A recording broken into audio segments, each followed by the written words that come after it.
I never thought a single careless joke could completely change my life, but here I am, sitting alone in a quiet apartment that suddenly feels enormous. My name is Olivia, I'm 31, and for as long as I can remember, I believed I was in control of my happiness. I laughed, I teased, I pushed boundaries, and I always thought he would just roll with it. After all, Ethan had been patient, kind, and steady for 7 years. He was the calm to my storm, the voice of reason when my emotions ran wild, the one person I always assumed would never leave. It all started one Friday night, the kind of ordinary evening that somehow turned into the most extraordinary heartbreak. Ethan and I had been invited to a small gathering at my friend Claire's apartment. Drinks, laughter, and the casual hum of conversations filled the air. I was sipping my wine, joking about everything from my terrible dance moves to how chaotic I could be in everyday life. Everything felt lighthearted until the conversation somehow shifted toward relationships. Someone asked a question that seemed harmless at first. Do you think your partner really understands what makes you happy?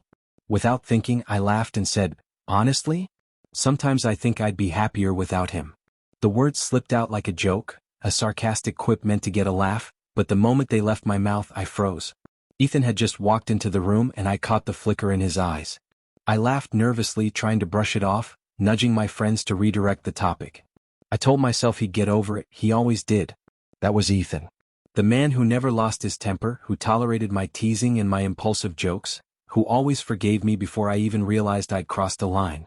But this time it was different. The rest of the evening passed in a blur. Ethan was quieter than usual, not sulking, not angry, but distant in a way I had never seen before. He smiled when spoken to, nodded when I tried to joke again, but it was hollow, a mask that barely hid the storm inside him.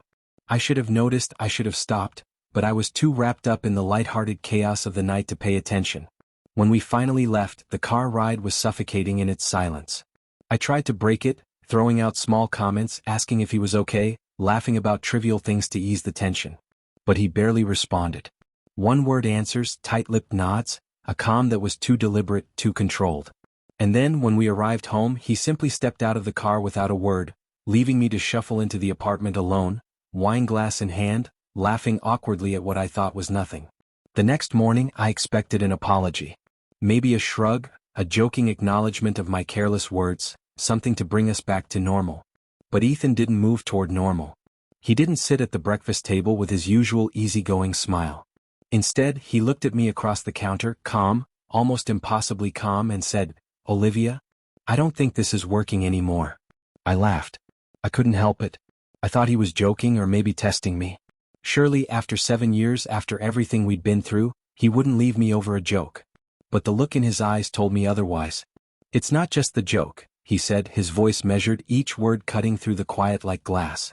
It's the way you talk about me, the way you treat me, the way you make me feel like I'm never enough. I've been patient. I've tolerated more than anyone should. But I can't anymore. I felt a chill rise through me. I tried to explain, to justify, to make it sound like it was nothing, like I didn't mean it. But he didn't need justification.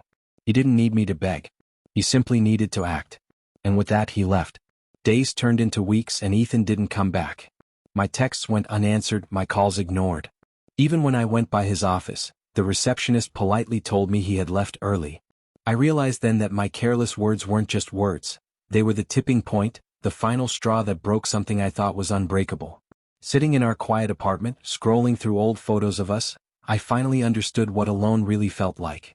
It wasn't the silence or the empty rooms.